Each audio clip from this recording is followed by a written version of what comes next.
Bienvenidos al podcast de Quantum. En esta ocasión tenemos a un invitado muy especial, al ingeniero Jorge Luis Veloz Zambrano. Él es un destacado profesional en el ámbito de la tecnología y la educación superior.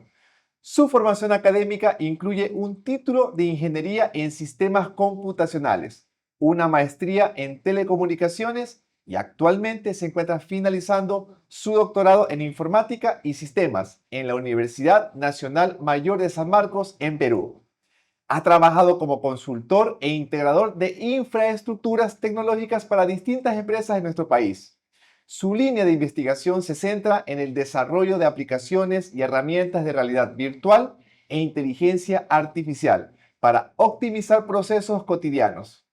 Actualmente se desempeña como decano de la Facultad de Ciencias Informáticas en la Universidad Técnica de Manabí. Sin duda, el ingeniero Jorge Veloz Zambrano se posiciona como un referente en su campo, contribuyendo significativamente al avance de la comunidad académica, científica y tecnológica en nuestro país. Conoceremos con él el fundamento básico de esta nueva tecnología y cuál es el enfoque que tiene la Universidad Técnica de Manabí con respecto a los avances de la inteligencia artificial. Sin más que decir, empecemos. Bienvenidos a las historias de inteligencia artificial de Quantum. Ingeniero Jorge, qué gusto tenerlo hoy en el podcast de Quantum. Bienvenido. Muchas gracias, Vicente, por la invitación y estamos aquí pues para ver si aprendemos un poquito más. Genial, muy fantástico. Bueno, como ya se ha hecho mucha costumbre en nuestro podcast, a nuestros invitados, nos encanta saber cómo inicia la trayectoria. En su caso, ¿cómo fue que a usted le gustó el tema de la tecnología? ¿Cómo fueron sus primeros inicios? Bueno, ahí un poquito, diríamos 15 años. 15 años cuando había un colegio acá en la ciudad de Puerto Viejo y luego pues la informática como tal lo denominábamos, eso estamos hablando del año 1986. Ok. Y de ahí para adelante, pues todo el camino ha sido, pues, a veces no tan sencillo, sin embargo, muy satisfactorio en lo que es investigación, aprendizaje continuo y las marcaciones de las épocas. Las épocas de ese entonces a la actualidad son muy marcadas. Muchas diferencias, pero van avanzando continuamente a medida que el tiempo y la sociedad básicamente se incorpora a estas nuevas tecnologías. Pero ¿cuál fue ese gustito? Usted desde muy joven, desde niño, ¿usted ya le gustaba el tema de la tecnología? Porque le cuento que muchos de los invitados comparten un patrón en común. Mi papá me regaló la computadora, yo desde chiquito ya me gustaba descubrir, desarmar, ya le vi a ese tema de que me gustaba mucho el tema tecnológico. En su caso, ¿cómo fue que empezó desde niño? No habían computadoras. Si te digo eso, pasó. No soy tan joven como ustedes. Sí tengo muchísimos años. Cuando nosotros trabajábamos en cuarto año, que comenzábamos a seguir el área de informática, solamente había un televisor y un teclado. Y nada más. Eran Atari. Claro. Esas máquinas clásicas, no había los famosos discos duros, había disquetes. Los disquetes para arranque, no había la famosa hoja de cálculo o procesadores de texto. Lo que había eran solamente sistemas operativos que lo arrancabas como un disco flexible y luego nos contentábamos con hacer eso. Creo que generalmente éramos más apasionados hacia las matemáticas. Nos gustaban mucho las matemáticas. No había ese tipo de prácticas. Sin embargo, luego que nos embarcamos en este mundo de tecnología, cada día nos fue gustando más. ¿Y cuándo fue la primera vez que usted tuvo su primer computadora? ¿Lo recuerda? La primera vez, estando en universidad ya, habríamos más o menos los años 1995. Eso hace mucho tiempo. O sea, que a usted le gusta mucho el cálculo matemático, es bueno con los números. Probablemente sí. Sí, los cálculos matemáticos nos llamaban mucho la atención desde pequeños. Ok. Entonces, es parte de la ingeniería. Un ingeniero necesita matemáticas por un sinnúmero de situaciones que a la larga quizás al principio no lo entiendes. Sin embargo, luego, cuando ya vas avanzando un poco más en la investigación, sabes por qué son necesarios. Y bueno, y ya entonces hablando del tema que nos encontramos aquí, el tema del podcast de Quantum, ¿qué es entonces para usted, ingeniero de inteligencia artificial? ¿Cómo usted la definiría? La inteligencia artificial como tal, a diferencia quizás de lo que cuando nosotros comenzamos a navegar un poco en Internet en el año 2001 y comenzaron a salir los buscadores como Altavista o Google actualmente, pues estos buscadores basan su potencial en el almacenamiento de datos. La diferencia en la inteligencia artificial es que no solamente utiliza el almacenamiento de datos, sino que adicionalmente puede construir información a partir de algoritmos o a partir de lenguajes naturales con los cuales ya se han ido entrenando con esta estructura de datos, pero sin embargo siguen creciendo en un aprendizaje un poco más automático. Todo el mundo menciona así que el algoritmo de Facebook, que el algoritmo de TikTok, que el algoritmo de tal plataforma, y ya nos hemos acostumbrado a usar la palabra algoritmo, como para que la audiencia un poco entienda qué es un algoritmo.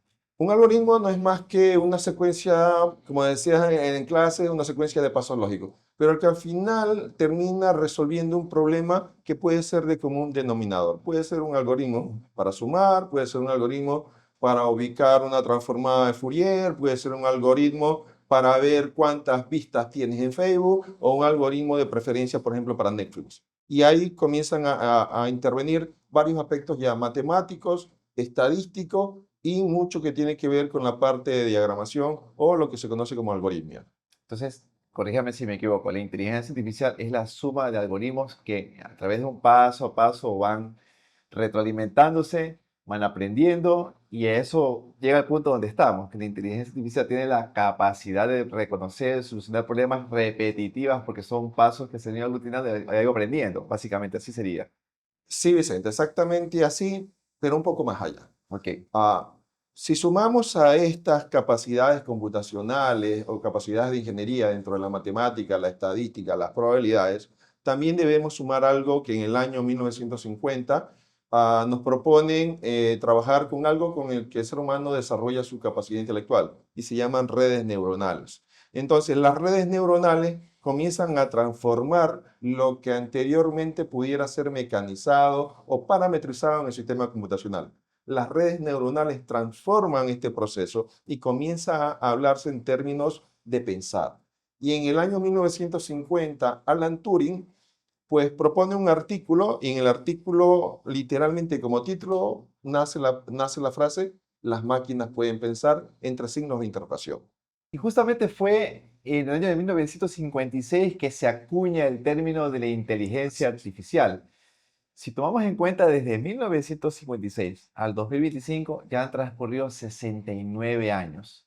¿Qué ha ocurrido de ya hasta ahora con la evolución de la inteligencia artificial? ¿A dónde nos encontramos ahora? Esta tecnología disruptiva es la que mayor aceleración ha tenido si consideramos la primera revolución industrial a partir de los años 1760. Luego, lo siguiente, revolución industrial en los años 1850 y posteriormente la tercera revolución industrial en los años 1960. La inteligencia artificial, como tal, que nace en el año 1950 y se refuerza en el año 1956 hasta la fecha, ha tenido el aspecto más importante es la concepción de redes neuronales. Luego, ya en el año 2012, comienza a haber otro término muy influyente que se llama el deep learning o las redes profundas. Y en el año 2017, con un algoritmo de 8 ex ingenieros de Google, comenzamos a pensar en lo que es una nueva arquitectura que se llama Transformer. Esa nueva arquitectura que sale en junio del 2017 da un cambio literal a lo que nosotros conocemos como un procesamiento del lenguaje natural. Y comienza a haber un cambio significativo y exponencial en lo que nosotros ahora utilizamos. A partir del año 2022, GPT-3, 20 de noviembre de 2022, se suelta a la población y la Correcto, población comienza a utilizarlo y cambian las cosas. correcto. Y bueno, la verdad es que a mí siempre me llamaba mucho el tema del tecnológico, el tema de estar pendiente de cuáles son los cambios, lo que hay. Y yo creería que fue uno de los primeros que cogió la cuenta de ChatGPT 3 y yo quedé alucinado de cómo un sistema o una máquina o a través de un chat yo podía tener una conversación casi como la tengo con una persona. Obviamente, si comparo chat GPT 3 al GPT 4 o que tengo ahora es un cambio abismal, pero en aquel entonces era increíble, ¿verdad? Así es. Esos cambios que se dieron a partir del año 2022 fueron importantes. No sé si la sociedad de alguna manera estuvo preparada para los cambios que nos vinieron, pero ese modelo que se publica en el año 2017 como un modelo transforme cambia toda la forma en cómo se habían visto los modelos hasta ese momento a nivel de redes neuronales. Las redes neuronales, para aclarar un poco, no es que consultas sobre una cantidad de datos y luego te lo muestra. Las redes neuronales, como la capacidad propia del ser humano, aprenden. Y esa es la gran diferencia. Ellas aprenden tales como aprende el ser humano, a partir de ingreso de información que pueden ingresar diferentes variables, diferentes entradas y luego tienes un resultado. Pero como el ser humano también lo mismo, esas entradas van a depender de un peso. Si el peso de una entrada es mayor, probablemente tu decisión tenga un lineamiento hacia un lado o hacia el otro lado. Y con el tema de ChatGPT, yo lo uso todos los días. ChatGPT yo lo uso para mi negocio, lo uso para el tema de investigaciones dentro de mi negocio. Yo uso ahorita el O3, que es el modelo de razonamiento, ¿ok? Y también nosotros usamos un agente de inteligencia artificial que se llama Quantum. Este fue desarrollado con el fin de poder ayudarme en el negocio que tengo yo. Y bueno, más adelante hablaremos del tema. Pero yo tengo bien claro el hecho de que yo uso dos inteligencias artificiales en mi día a día. Pero aparte de esto, ¿qué otras aplicaciones o qué otras tecnologías diarias, cotidianas, que de pronto estamos usando las personas y no nos damos cuenta, pero también tiene inteligencia artificial? ¿Hay algo así? Sí, hace mucho tiempo. Algoritmos que, por ejemplo, Netflix, que te nombraba hace un momento, utiliza inteligencia artificial para saber cuáles son las preferencias de tu película, personalizadas. Y luego si vas a Facebook o vas a Amazon y da Ujú. la casualidad de que personalizadamente te buscan un producto que va de acuerdo a tus características como consumidor. Y es que básicamente todas las empresas a partir del año 2012 comenzaron a trabajar en esta línea, pero que se refuerza en el año 2022. Y es que ninguna empresa en la actualidad líder mundial o si ya quiere ser líder nacional, va a dejar de utilizar inteligencia artificial. No está en consideración si la uso o no, es que en qué medida la voy a utilizar. Y eso Correcto. es una gran diferencia. Creo mucho que el tema de la pandemia empujó a todos a digitalizarnos de alguna manera. Habían personas como, por ejemplo, mi padre que no usaba el teléfono para hacer una transferencia bancaria. Y muchos nos tuvimos que acoplar. Quizás por eso, cuando salió el GP3, probablemente fue como más fácil de aceptarlo, justamente por esta presión de que todo se tuvo que digitalizar.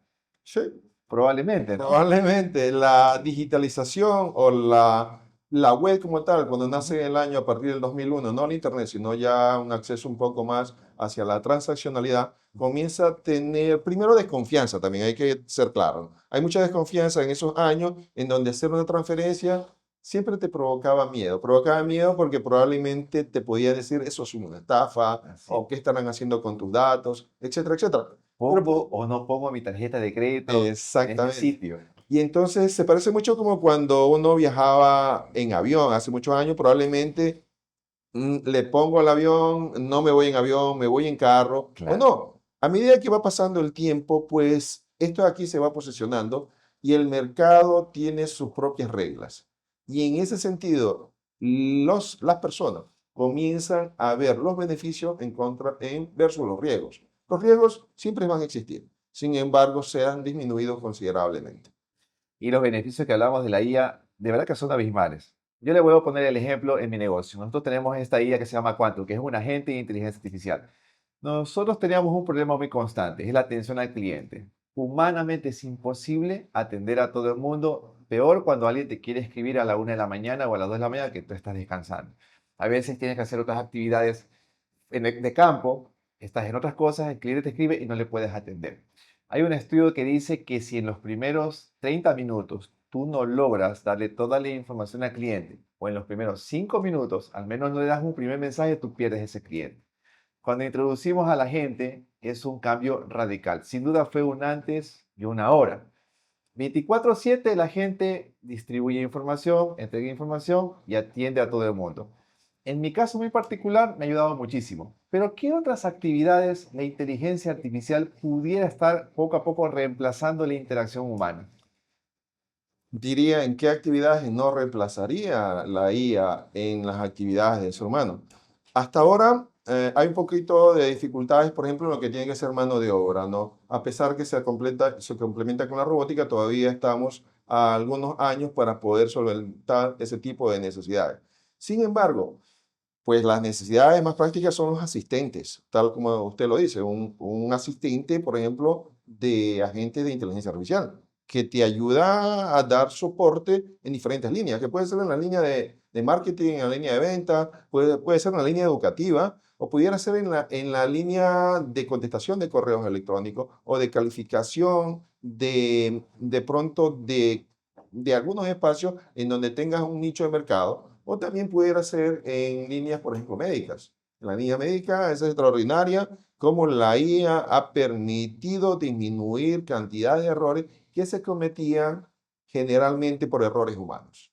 Y en realidad, hablando ya que todo el tema médico, efectivamente yo encontré un reportaje sobre una revista que hizo un estudio. Salió ahorita en abril de este año. Hicieron un estudio, una evaluación sobre la capacidad de diagnósticos médicos de una IA en el área de emergencias de los hospitales versus la capacidad que un médico tenía en dar el mismo diagnóstico. La IA tuvo mucha mejor puntuación en dar un mejor diagnóstico inicial de lo que el médico humano lo podía hacer. A mí me apasiona mucho el tema de la medicina. Solo pensar que en algún momento a través de esta gran tecnología se pueda llegar a resolver los grandes problemas de la humanidad en salud, como el cáncer o muchas enfermedades que ahora siguen siendo Así es. incurables, ¿verdad?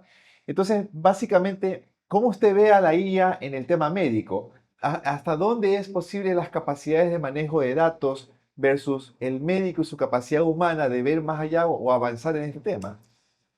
La OMS el año pasado clasificó como errores médicos el 11% de las muertes. Es decir, que el 11% de las muertes tienen que ver con errores médicos, entre esos mal diagnóstico. Y entonces, ¿cómo podemos abordar esa parte? Las dificultades de aprendizaje también en el hecho médico cada vez se dificultan un poco más por algunas reglamentaciones propias de la medicina actual. La IA como tal, en varias simulaciones, en varios experimentos que se han realizado, pues se comporta de mejor manera a nivel de diagnóstico generales. Recordemos que la IA, la más básica, estuvo entrenada con 170.000 millones de parámetros. No creo que ningún médico haya podido ser entrenado a partir de esa cantidad de parámetros. Y es que no solo los entrenaron, sino que sigue aprendiendo. Y aprende, y si cada paciente comienza a consultar a partir de los síntomas, la IA le va a responder de la mejor manera. Si 1.000 pacientes comienzan a consultar al mismo tiempo, las veces que sean sobre sus síntomas, la IA le responde las veces que sean necesarias, sin temor a la fatiga, sin cansancio, sin problemas de sesgos. Así Y es. entonces, ¿cómo quedan los médicos? Los médicos pueden verlo como desafío, sin embargo, lo podemos ver más bien como una alianza, potencializar aquellas bondades que nos da la IA para poder fortalecer aquellas cosas que la IA todavía no lo puede hacer. Y entonces ahí comenzamos a tener quizás un poquito de cubrir esa brecha entre diferencias médicos y diferencias a nivel de IA. La verdad es que yo lo veo como una herramienta poderosísima para un médico. Como usted dice, hay una fatiga, hay un cansancio. El ser humano tiene una gran capacidad de aprendizaje, pero no tiene una capacidad de poderlo recordar todo a corto plazo. Así Todo es. está aquí, pero a corto plazo necesitas coger el libro, coger la enciclopedia. Yo veo definitivamente esto es una herramienta poderosa porque si tú vas a una cita médica, yo no tendría problema que el médico me diga, ¿sabes qué? Tengo aquí una guía que va a ser como mi copiloto, va a ser mi asistente para identificar lo que tú tienes. ¿Usted cree que las personas sentirían rechazo en un principio con un médico si te dice, voy a utilizar una guía para analizarte? ¿Usted, ingeniero, si fuera con un médico, le Ok. permitiría? Los chatbots existen hace algunos años Ujú. y sí hay una diferencia todavía de hace 5 años atrás de cómo interactuabas entre la máquina y la parte del paciente. Sin embargo, también hay otra tecnología disruptiva que aparece, y no solamente la IA, aparece lo que es la realidad virtual. Y entonces, el ser humano tiene una preferencia. Cada vez que nos parecemos, tienes más confianza en decir las cosas. No es lo mismo hacer texto en el año 2022, cuando ChatGPT sale, que ahora en lo que puede conversar y puede hablar. Y entonces comienza a ver una parte más humana y en esa parte más humana crea algo que creíamos que no era posible. Se llama empatía. La IA en diferentes estudios es más empática que el ser humano como tal. Y entonces en esa empatía comienza ya no solamente a hablar, sino que te escucha y además que te ve. Aprendió a ver en poco tiempo. Y la otra tecnología que es disruptiva y también altamente exponencial como va el crecimiento de la realidad virtual. Hace años llamábamos avatar. Un avatar era la representación un poco a nivel de caricatura de la persona que pudiera representar en ese momento. Correcto. Ahora, con la capacidad computacional a nivel de tarjetas gráficas, los avatars toman otro nombre y se llaman humanos sintéticos, porque recrean la característica humana física de la armonía, de la simetría y puede conversar muy empáticamente con la persona. Y entonces el paciente se siente más empático con su médico asistente, Así en es. donde puede contarle quizá a que el humano no le pueda contar. ¿Qué es lo que está pasando incluso a nivel de la psicología?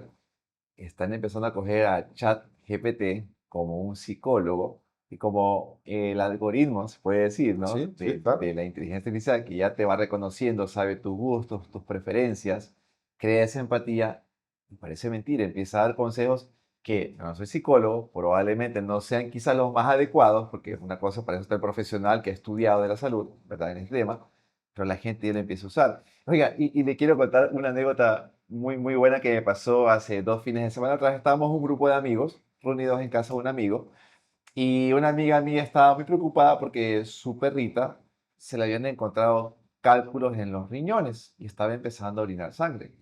Entonces, y me empezó a contar cuál había sido el diagnóstico que el veterinario tenía sobre el animalito. Y me enseñó que le había pasado dos radiografías. Usted ve la radiografía, no entiende qué hay ahí, son manchas blancas y manchas oscuras. Digo, oye, ¿sabes qué? Quiero hacer una prueba. Pásame por WhatsApp la imagen y la voy a subir a ChatGPT y vamos a ver qué dice que ve ahí. Entonces le pregunto, yo le llamo Leo a mi inteligencia artificial, Leo, quiero que me expliques qué ves en esas radiografías. Dijo exactamente igual, el mismo diagnóstico, solamente con la imagen sin darle ninguna explicación previa de lo que el veterinario indicó que tenía. Y lo más sorprendente, al día siguiente mi amiga me llama, oye, me dice, esa IA que tú me enseñaste anoche, la que hablaba porque no sabía qué era, nos había dicho que el tamaño del cálculo era de 10,3 milímetros. ¿Y cuánto cree usted que fue el tamaño de la tela que le No, encontraron? creería que el mismo. Exactamente el mismo. Entonces, es una cosa impresionante. Y es que, te cuento algo. Alguna vez conversaba con algunos médicos de acá, de Manabí, y los médicos, en cierta forma, no aceptaban un poco la inteligencia artificial, tal como en el aspecto de diagnóstico, ¿no? Pero y es que les decía, pero es que no solamente los pacientes, les aseguro que los pacientes, antes de ir donde ustedes, consultan a la IA. Es más, les puedo asegurar que la mayoría de ustedes también la han consultado. Y entonces, tratemos de poner al menos una IA con licencia para ser un poco Correcto. más experto. Es que la IA no es competencia, es complemento. Y ahí pues tenemos que ir marcando también en nuestra propia línea de aprendizaje cooperativamente, porque ya no hay en que vamos a utilizar la IA o no, o en qué momento lo hay. No, es que ya estamos. Se liberó la IA en 2022 y ya no hubo opción. Y con toda esta potencialidad que tiene la inteligencia artificial, ¿cómo usted le vería aplicada al laboratorio clínico, por ejemplo? O esto, como le enseñé este ejemplo que le conté de la imagen, ¿cómo, hasta dónde podemos llegar con potenciar a que haya menos errores? Porque a veces se cometen errores involuntarios Sí. y ese error de un dato en tu examen bioquímico puede marcar la diferencia entre un buen o mal tratamiento cuando el médico le toca decidir, ¿no? Dentro de las, si no mal recuerdo, el error a nivel de laboratorio está entre 0,9% y el 9% de error a nivel de muestras médicas a nivel de laboratorio. Con la IA, los errores se reducen, me parece que al 2%. Significativamente, recordemos que la IA puede ver mejor que nosotros. Claro. O si no, prueba con tu teléfono. Sí, sí, sí, Si por voy a ver el supuesto. teléfono, toma una foto y yo hay cosas que no logro ver y le haces el zoom. Y cada vez ese procesamiento de imagen se complementa mejor con la predicción de los colores que pudieran estar ocultos al ojo humano. La IA ve mejor que nosotros, indudablemente. Ahora, con todos estos avances tecnológicos, con todo lo que está pasando, con todo esto en la medicina, en distintas áreas, lo que me pasa a mí en el negocio, hablemos ahora un poco del tema de la universidad. Cuénteme, ¿cómo están los proyectos con respecto a la inteligencia artificial en la Universidad Técnica de Manabí? Bueno, la Universidad Técnica no se quedaba atrás, ha comenzado a trabajar desde hace ya algunos meses, por ejemplo, a nivel de dos lados, de tres lados diríamos. Uno a nivel de infraestructura, otro a nivel de IA propiamente y otra a nivel de combinación entre IA y realidad virtual. Vamos por infraestructura. Para poder Bien. tener una IA, por ejemplo, tal como nosotros, como ustedes la manejan, como ChatGPT, el más conocido, o Gemini, usted lo consulta a través de la web. Como UTM hemos logrado separar nuestra propia IA y poderlo tener en nuestros propios servidores. Para eso nosotros tenemos un cálculo computacional demandante, para lo cual la universidad ha ido adquiriendo equipos y lo ha ido asumiendo como cálculo de clúster.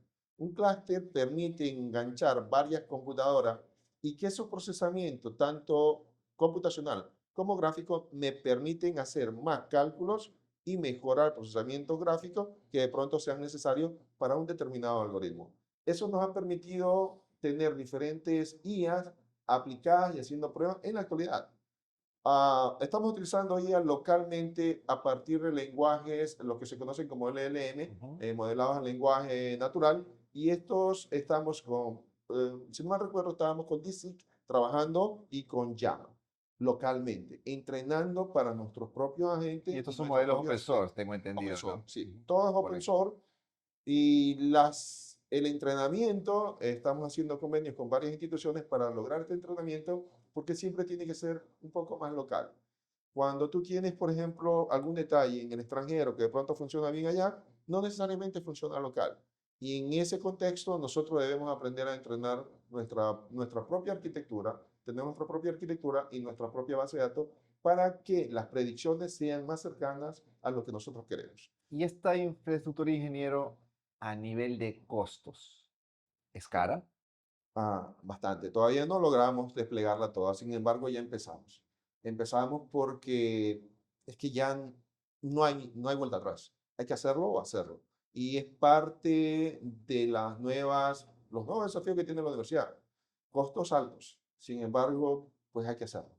Si podríamos echar un número, Uf, podría más o menos darse un promedio en la instalación de esa infraestructura. Por ejemplo, una empresa quiere instalar algo similar.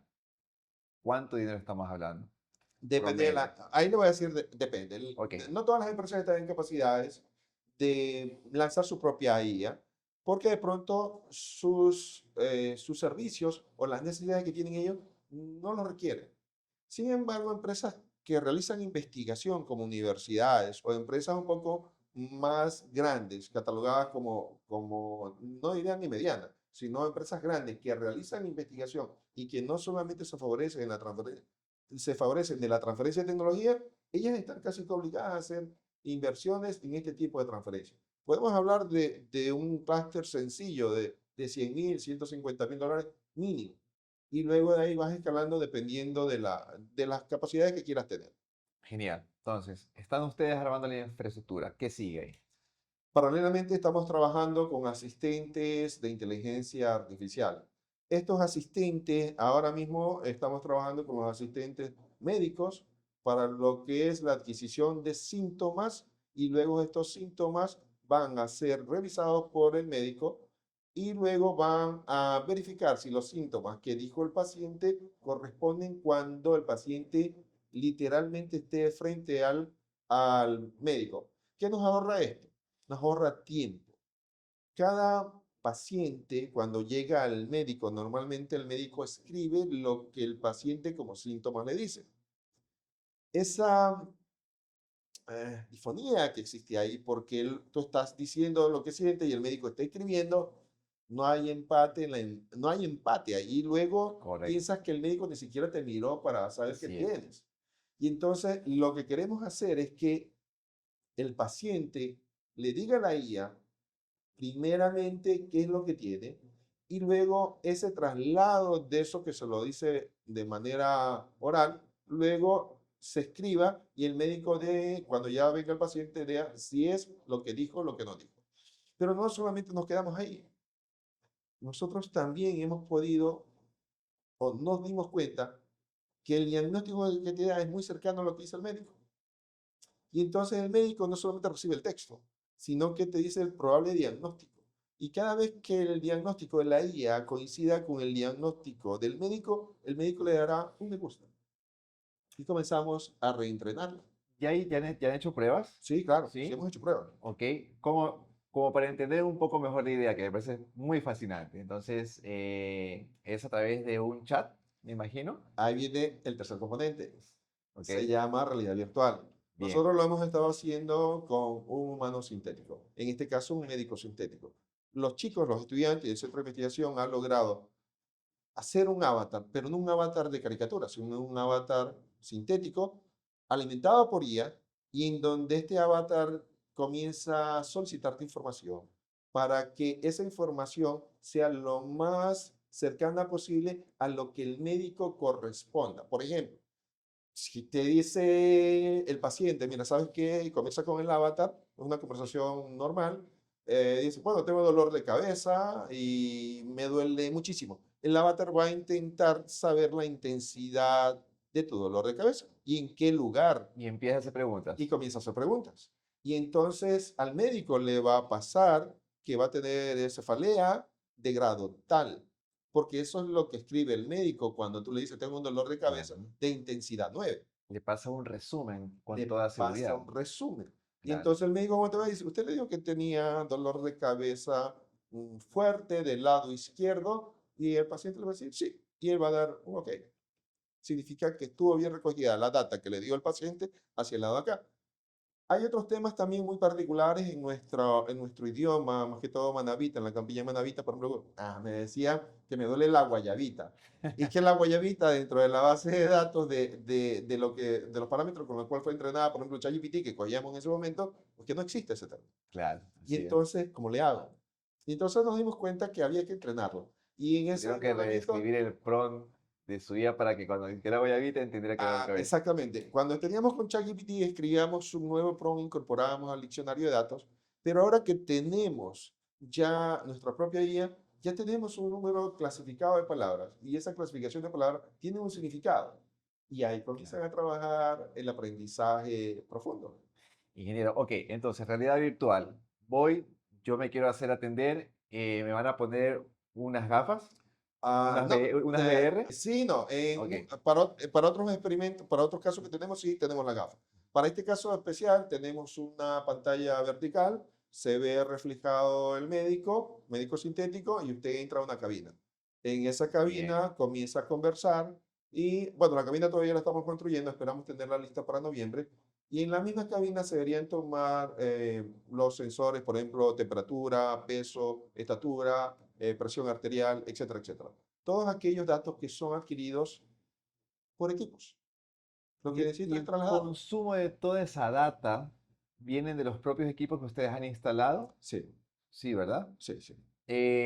Usted dice que utilizan los LLM como DeepSeek y me dijiste que usas Hay Llama. llama, sí. Ok, Hay otros que estamos todavía probando como Mistral, que también estamos mirándolo. pero en esta inteligencia artificial que ustedes están entrenando, no están ellos involucrados, no están conectados con ningún API, no están directamente trabajando con esta inteligencia. Ok. Las API como tal nos causan ciertas dificultades. Por ejemplo, originalmente lo habíamos probado con ChatGPT Ujú. y esas tienen sus propias API. Las API tienen costos. Y Claro, entonces, así es. dependiendo de los costos, también tienen dificultades cuando son por Internet. Si queremos llegar con estas cabinas a la ruralidad o a otros lados, nosotros debemos de garantizar que la consulta sobre la data siempre sea local en algo local que tuviera. Entonces nos separamos un poco de eso creamos nuestro propio centro de clúster para poder nuestros propios parámetros y luego comenzamos a reentrenarla. De esa manera nosotros garantizamos que no necesitamos internet.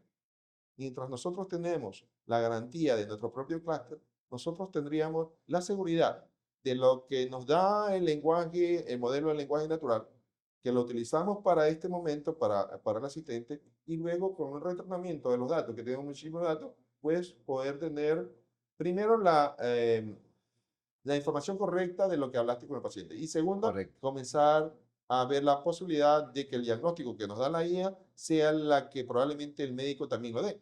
Y es más, que no solamente te da el diagnóstico, es que te da el tratamiento.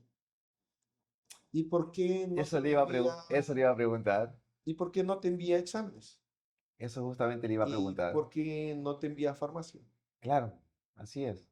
Si usted ya la tiene entrenada y son cientos y cientos de diagnósticos y usted ya le entrenó que ante este diagnóstico se puede dar Este tratamiento, este es que eso está, tratamiento el y médico lo ese hace así, tratamiento te puede emitir una orden en donde ya puedes ir a la farmacia a comprar lo que tú el necesitas, medicamento. Sí. medicamentos, las posibilidades son ilimitadas. Ahora, me parece increíble lo que ustedes están haciendo.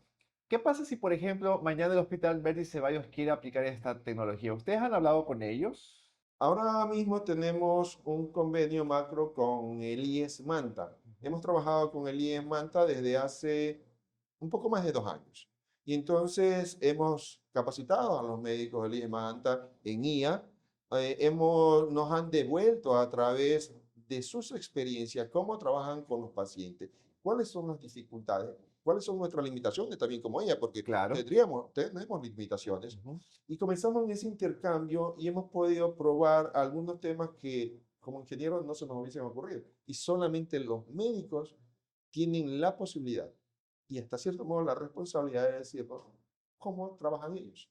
Y en el Hospital del IES, ¿en qué área específica de salud ustedes han estado implementando esto? Ahí tenemos dos áreas. Una es el área de clasificación. Cuando llegas al IES, tú tienes una área de triaje en donde lo que utilizan es un manual de Manchester. O sea, cuando tú vas al IES, te dice qué tienes, qué haces y nada, y te dan un brazalete.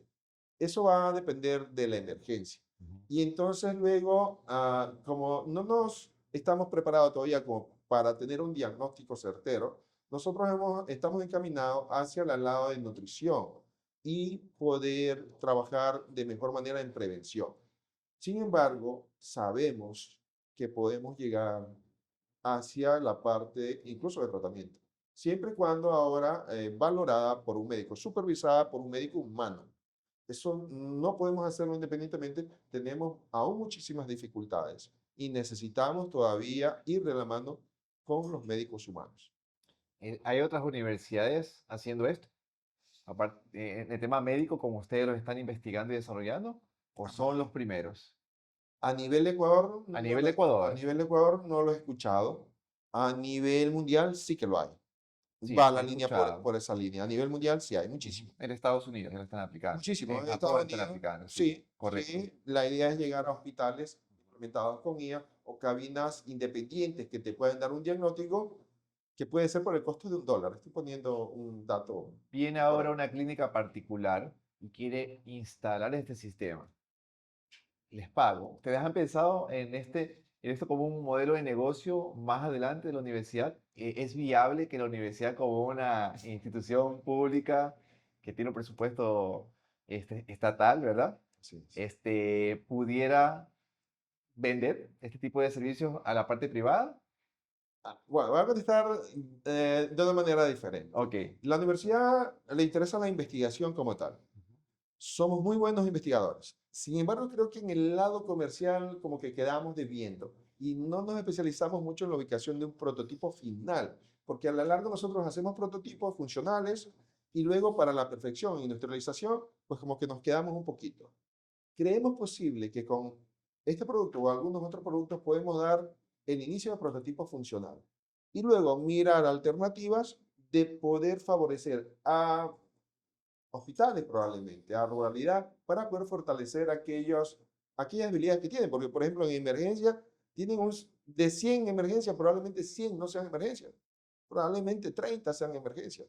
Pero los Correcto. otros 70 pacientes van a complicar su capacidad de Y atención. el flujo de atención. Así es. Así Entonces, es. queremos ayudar por ese lado. Los costos, la universidad no tiene intención de cobrar costos adicionales más que lo que nos llevaría a cabo el prototipo, porque al final no es el objetivo de la universidad. El objetivo de la universidad es investigar. Sin embargo, no se descarta la posibilidad de poder tener recursos a partir de estas bondades que estamos dando y que luego podamos invertir en la misma investigación, porque es que hay muchísimo que investigar. Mucho que investigar. Este podcast en su momento lo va a ver mucha gente. En YouTube, con el tiempo, mucha gente lo va a ver. Quién sabe, una clínica en otra parte del país vea este podcast y no me extrañaría que le quieran contactar porque a la larga, si la clínica no tiene estos sistemas de inteligencia artificial, yo como paciente iría a la clínica que sí lo tiene porque yo me voy a sentir más seguro que en esa clínica que maneja esta inteligencia artificial me va a dar un mejor diagnóstico para mi Así es. problema de salud. Yo no iría a la clínica que no lo tiene. Sí, bueno, ahora mismo los pacientes, si tú tienes algo, te quemas o algo, pues que le consultas al ChatGPT y ya está. Y ya está. ¿Cuál es la diferencia entre lo que tuvieras allá y lo que tenemos acá? La diferencia está en que en una cabina que nosotros pudiéramos tener ya prontamente, estaría certificada y que estaría valorada adicionalmente por un médico, ¿no? Entonces, ellos valoran entrenada por médicos locales, con datos universales, pero también con datos locales. Eso nos permite tener una certificación alta de que lo que estás obteniendo ahí es algo un poco más verificado o verificado en relación a lo que pudiera tener un ChatGPT. Y en esas certificaciones, en esa cabina, hay también algunos temas todavía dificultades que tenemos que ir superándolas. Van recorriendo un muy buen camino por lo que estoy escuchando. Y en ese camino, ¿qué desafíos usted ve que la universidad afronta ya básicamente el tema de la educación con todos los estudiantes? No solo en la carrera que usted dirige, en todas las carreras, porque a la larga esto va a afectar de todo. ¿Qué está haciendo la universidad para afrontar este tema?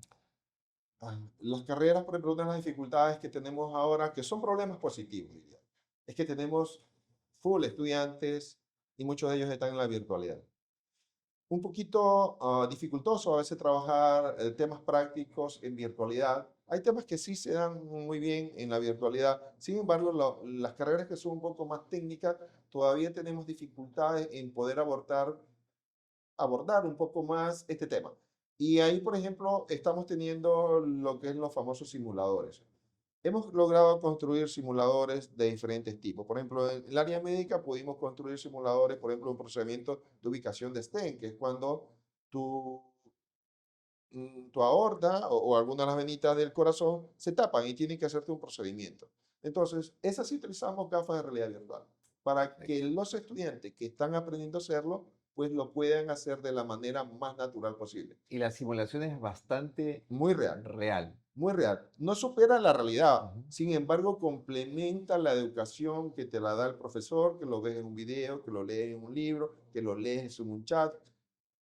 La realidad virtual complementa y permite tener estos espacios. Otro de los temas, por ejemplo, que están aprendiendo, por ejemplo, en la parte legal, es aprender las leyes de tránsito. Las leyes de tránsito normalmente tú las aprendes leyéndolas.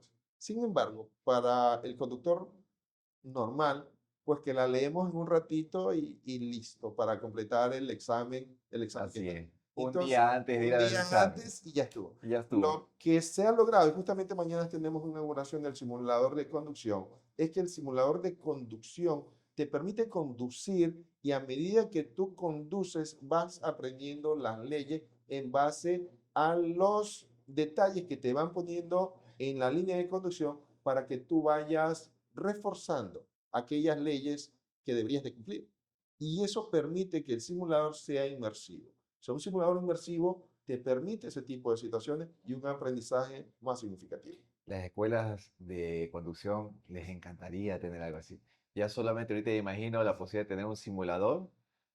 Ahorrarías, supongo, tiempo en el manejo. Significaría para mí menos consumo de gasolina, Así es. menos mantenimiento al vehículo, porque si tienes un simulador que hace todo esto y vas aprendiendo las leyes, hasta para el profesor es mucho más fácil, para uno como estudiante es más fácil. O sea, las posibilidades son increíblemente limitadas en todo aspecto, ¿no? Así es.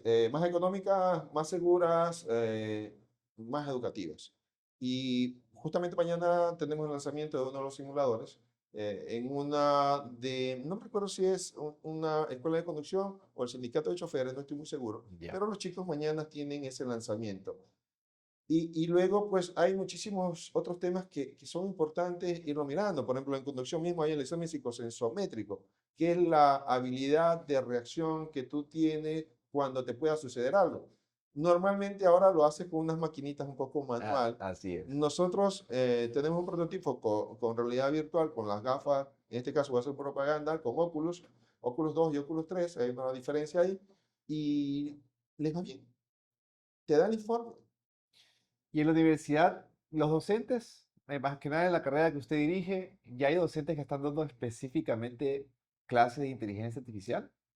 Sí, muchos de nuestros docentes que ya que han terminado su doctorado y que lo están terminando, el fortalecimiento de esta nueva tendencia, que no es una tendencia por novedad, novelería, como decimos algunos, sino que es una tecnología se va a quedar. Es la tecnología más disruptiva que la humanidad puede tener. Nunca, ningún invento ha sido más inteligente que el hombre. Hoy, probablemente, la pregunta que se hace a Alan Turing, si las máquinas piensan, toma mayor relevancia. ¿Las máquinas piensan en verdad? ¿Superarán al ser humano? Nunca el ser humano se ha encontrado con tal desafío. Ahora lo tiene. Y los estudiantes, Los las estudiantes, carreras. Ya ves, tengo un hijo que a veces nosotros decimos, bueno, ¿y qué estudiará? ¿Qué carreras vendrán más adelante? ¿Qué nuevas oportunidades se darán? ¿Qué estudio ahora? Que de pronto puede ser que dentro de 3 años ya quede obsoleto por la inteligencia artificial. ¿Cómo guiaría la universidad a los estudiantes en este proceso? ¿Qué han pensado ustedes con todos estos grandes cambios? hay cosas a veces que no podemos vislumbrar quizás a 20, 30 años. Está muy acelerado el proceso de tecnología. Sin embargo, las carreras bases las tenemos, las ingenierías, medicinas, pues, van a continuar. Lo que debemos estar claro es que no podemos continuar sin IA. Eso es algo que no está Inevitable, es inevitable, ya está. inevitable. Entonces, ¿hasta cuándo nos va a ayudar la IA? Pues va a depender mucho de nuestras regulaciones, como las vayamos teniendo, cómo vayamos entrenando nuestros datos, los sesgos que pueden existir de pronto también en ese entrenamiento. Es importante irlos mirando. Correcto. Hay muchas bondades, pero también hay muchos riesgos. Y eso es parte de nuestra responsabilidad desde la área académica, desde la área jurídica, saber por dónde caminar para que la IA nos ayude y nos ayude a superar muchísimos problemas que hemos tenido.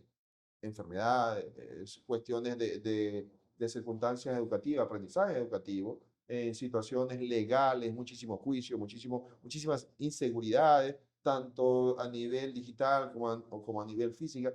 Al final, lo que tenemos son herramientas o probablemente quizás una estrategia para fortalecer nuestros aprendizajes y nuestras competencias ya a nivel de población, a nivel de comunidad. Ingeniero, qué conversación más interesante que hemos tenido el día de hoy con usted. Creo que podríamos estar conversando horas y horas y horas de este tema. Y como para ya ir cerrando la conversación, y de verdad muchísimas gracias por haber venido, porque la persona que nos recomendó nos dijo, mira, el ingeniero Jorge es un experto en el tema y vas a ver que vas a tener mucho que conversar. Si usted para finalizar el capítulo tuviera que darle un consejo a los jóvenes que van a salir del colegio, que van a la universidad, a los jóvenes que están ahorita en la universidad con estas nuevas tecnologías de la inteligencia artificial, ¿qué les diría a ellos? Apasionense por lo que les gusta, pero no solamente lo que les gusta, sino que también abrácenlo con fuerza. El camino no es sencillo. La posta se la estamos dando nosotros. Hay mucha gente, muchos investigadores, muchos académicos que entregamos algo. Es la responsabilidad de ustedes, con juventud, con fortaleza, con genialidad, el poder enfrentar estos nuevos desafíos. Estos nuevos desafíos que nos tocan a todos como responsabilidad civil y que desde el área de tecnología nosotros iremos avanzando, pero también con la parte humana, porque es que no lo podemos dejar de lado. La tecnología tiene un gran crecimiento en las diferentes áreas, ciencias de datos, software, en la parte de arquitectura, computación, en la parte de realidad virtual y videojuegos. en la parte de inteligencia artificial, en la parte de ciberseguridad, en la parte de tecnología de la información. Hay muchísimas opciones. Cuando nosotros las tuvimos, no tuvimos tantas opciones. Ustedes tienen más opciones, tienen mayor responsabilidad ante nuestra comunidad. Ingeniero, muchísimas gracias. Un placer tenerlo con nosotros. Gracias a ti, Vicente. Una próxima oportunidad. Listo.